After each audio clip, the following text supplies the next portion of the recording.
আজকের দিনটা আমি পিঠে পায়েস মিষ্টি দিয়ে শুরু করলাম। খেয়ে উঠে দেখি বাবা বাজার থেকে একদম টাটকা লাল লাল মাটন নিয়ে এসেছে। আর শুধু মাটনই নয়, আরো অনেক কিছু নিয়ে এসেছে, কারণ আজ আমাদের বাড়িতে আত্মীয় আসবে। তাই খাওয়া দাওয়াটা একটু জম্পেশ না হলে হয় বলো তো। তাই চুনো মাছ, পোনা মাছ সবকিছুই এনেছে মা। আর আমাদের বাড়ির ছোট মহারানী সেগুলো কাটতেও লেগে পড়েছে। আমার আবার এই মাছ কাটা খুবই ঝামেলার মনে হয়, ভালো করে কাটতেও পারি না, আর সময়টাও অনেক লাগে। কিন্তু এই মাছগুলো খেতে যা স্বাদ, আহা দুর্দান্ত। আর এইদিকে দেখো আকাশের মুখটা কি ভার, যখন তখন বৃষ্টি আসবে। আসবে কি বলতে না বলতেই বৃষ্টি চলে আসলো। সে কি বৃষ্টি, আকাশটা পুরোই অন্ধকার।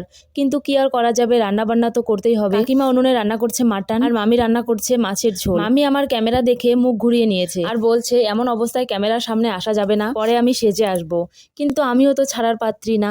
আর এইসব দেখে মা হাসছে। দেখো কথা বলতে বলতে অনেকটা রান্না কমপ্লিট। ডাল, মাছের মাথা দিয়ে মিক্সড সবজি, পোনা মাছের হালকা করে ঝোল, চুনো মাছ ভাজা। আমি তো ভাজতে ভাজতেই খাওয়া শুরু করে দিয়েছি। আমাদের বাড়িতে এই জিনিসটা আমার খুবই ভালো লাগে। সবাই এভাবে পুরো বারান্দা জুড়ে খেতে বসা। মাঝখানে দুজন বসেনি, একটু পরে আবার বসেছিল। যাই হোক, অনেক কথা বলে ফেললাম। এবার আমারও খিদে পেয়ে গেছে। কথা বলতেও তো অনেক পরিশ্রম হয়, তাই না বন্ধুরা? তোমরা আবার হেসো না যেন। আমি বসেই পড়লাম, যা খিদে পেয়েছে ভালো করে খেতে হবে। আর এইদিকে দেখো সবার শেষে মা কাকিমারা খেতে বসে গেছে। আর কাকিমাকে দেখো, কাকিমা মিষ্টি খেতেই ব্যস্ত।